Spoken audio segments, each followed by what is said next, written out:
Jimmy Neesham নাকি মোহাম্মদ নাভি, তিনে কাইল মায়ার্স খেলবেন নাকি ডেভিড মালান। ফাইনালের আগে বড় ফাইনাল পরীক্ষা যেন বরিশালের একাদশ নির্বাচন করা। দুনিয়ার সেরা সেরা ক্রিকেটারদের নিয়ে আইপিএল, পিএসএল কিংবা সব ফ্র্যাঞ্চাইজির চেয়ে শক্তিশালী একাদশ নিয়ে এবার চিটাগাং কিংসের বিপক্ষে ইতিহাস গড়তে মাঠে নামছে তামিম বাহিনী। সব তারকাদের ভিড়ে তবে কোন 11 জন থাকবে ফরচুন বরিশালের একাদশে, বিস্তারিত জানবো রিপোর্টে। এর জন্য বাংলাদেশের মিনি জাতীয় দল না, ভুল বললাম, টাইগার জাতীয় দলের চেয়েও শক্তিশালী স্কোয়াড গড়েছে এবারের বিপিএল এ ফরচুন বরিশাল। ফলাফল সবার আগে ফাইনালে তারা, তবে টানা দ্বিতীয়বারের মতো শিরোপা জয়ের দ্বার প্রান্তে থাকা ফরচুন বরিশাল যেন এবার পড়েছে আরো বড় মধুর মুসিবতে। ফাইনালে কেমন একাদশ নিয়ে মাঠে নামবে তারা, সেটা এখন সবচেয়ে বড় প্রশ্ন সবার মাঝে। মাঠের বাইরে শত বিতর্ক থাকলেও সবকিছুকে পেছনে ফেলে 11তম বিপিএল এখন শেষের পথে।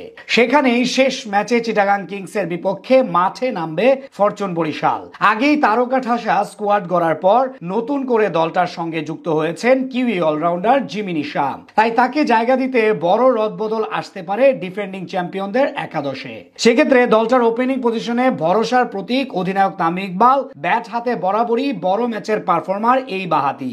এমনকি বিপিএল এ এখন পর্যন্ত ফাইনাল হারার রেকর্ড নেই তার নামের পাশে।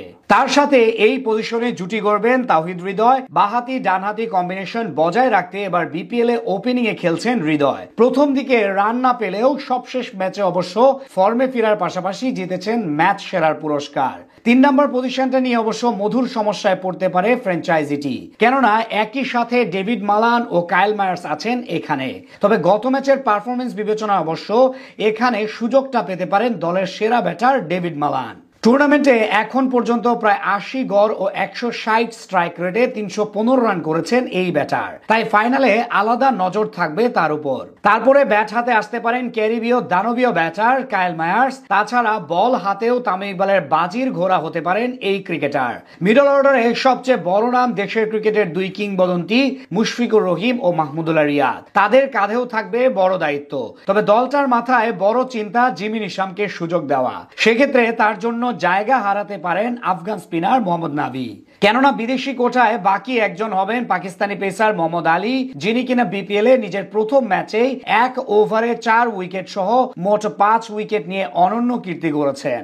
আর এটা হলে বরিশালের স্পিন বিভাগের দায়িত্বে থাকবে টাইগার দলের দুই আগামী তারকা রিশাদ হোসেন ও তানভীর ইসলামের কাঁধে, যারা কিনা এবারের বিপিএল এ বল হাতে দুর্দান্ত ছন্দে আছেন। অন্যদিকে পেস ইউনিটে মোহাম্মদ আলীর সঙ্গী হতে পারেন সদ্য ইনজুরি থেকে ফেরা ইবাদত হোসেন। সব মিলিয়ে বলা চলে টুর্নামেন্টের এখন পর্যন্ত সবচেয়ে শক্তিশালী একাদশটা নিয়ে শুক্রবার ফাইনালে চিটাগাং কিংসের বিপক্ষে মাঠে নামবে কীর্তন খোলাপাড়ের ফ্র্যাঞ্চাইজিটি।